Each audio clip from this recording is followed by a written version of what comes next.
thiệu với anh em cây Amo đồng zin.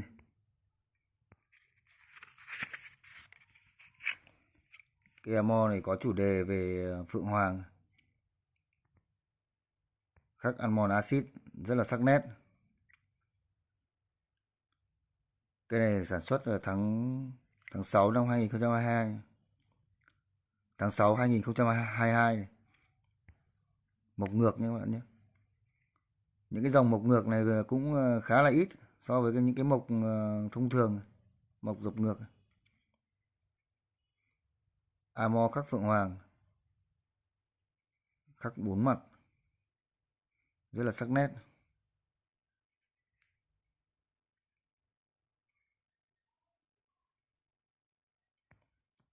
Mộc ngược dập sắc nét.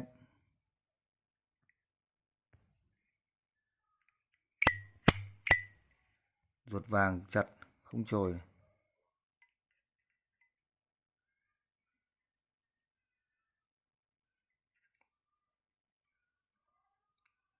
Bánh răng mới sắc nét, không có gì để mô tả.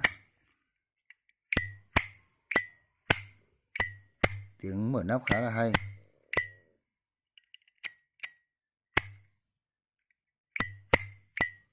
Cái này anh em sưu tầm cũng rất là đẹp.